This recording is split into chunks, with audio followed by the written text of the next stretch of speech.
गुजरात में 2002 में हजारों मुसलमानों का कत्ल किया है। आपने समझा कि भारत में आपने अक़लियतों की आवाज को दबा दिया है। आपसे पहले, इससे पहले इंदिरा गांधी ने जून 1984 में श्री अकाल तख्त हरमंदिर साहिब और 37 ऐतिहासिक गुरुद्वारों पे हमला किया। उस इंदिरा गांधी को अटल बिहारी वाजपेयी ने कहा दुर्गा माता का अवतार है, ये रीइंकार्नेशन ऑफ दुर्गा। और उन्होंने समझा कि सिखों को सबक सिखा दिया है। ये तो पढ़ा करते थे राज करेगा खालसा, इनको ऐसी मार मारी है कि याद करेगा खालसा। लेकिन हमने इंदिरा गांधी को भी याद करवाया, फौज भेजने वाले जनरल वैद्य को भी याद करवाया। और इन 3 दहाकों के बाद आज भी सिख कौम दुनिया भर में ना सिर्फ अपनी आजादी खालिस्तान का परचम ऊंचे किए हुए है, वो अपने कश्मीरी भाइयों, नागा भाइयों बहनों, असम के लोग, मणिपुर के लोग जो कि राइट ऑफ सेल्फ डिटर्मिनेशन के लिए स्ट्रगल कर रहे हैं, उनके साथ खड़ी है।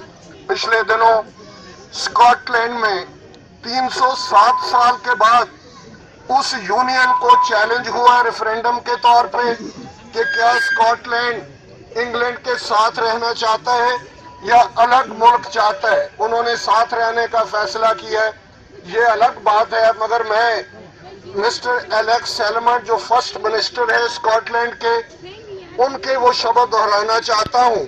वो हमारे लिए भी, आपके लिए, हमारे लिए, क्योंकि हमारा दुश्मन भी एक है, मंजिल भी एक है। और हमारे लिए ये इंस्पायरिंग शब्द है।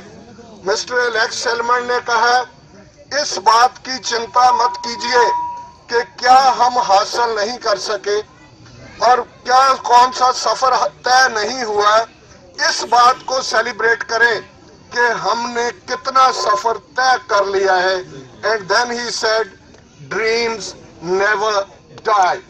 सो आज यही बात हमें याद रखने की जरूरत है, अपने आप को भी, अपनी अगली जनरेशंस को भी, कि 10, 20, 30, 60 साल कोई ज्यादा वक्त नहीं होता है।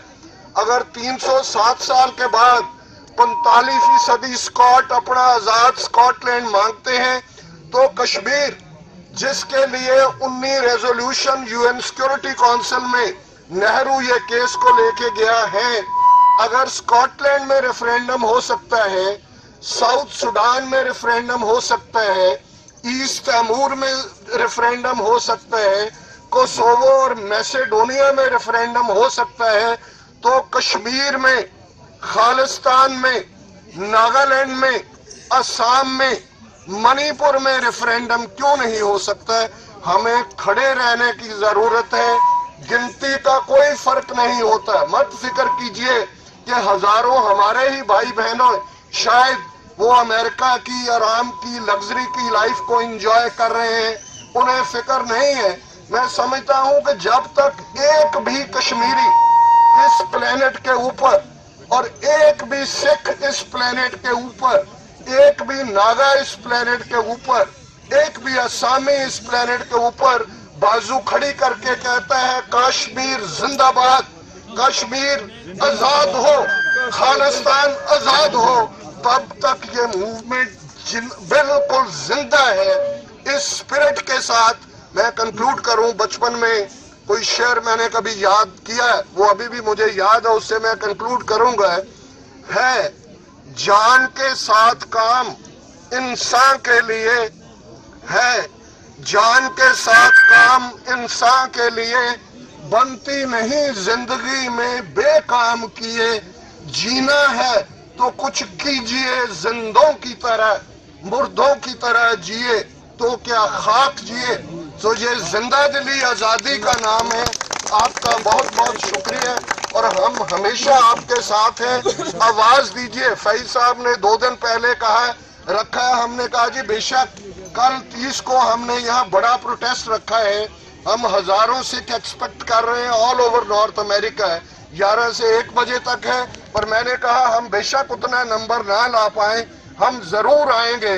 और आज जो हमने टुगेदरनेस में मैसेज दिया है एनिमी को, دیکھا جا سکتا ہے کہ انہوں نے کیسے محسوس کیا. سکھ اور مسلمان کا اکٹھا ہونا جتنا ان کو تکلیف دیتا ہے شاید نیوکلیئر بامز بھی اتنے پاورفل نہیں ہیں. Thank you very much. خدا حافظ.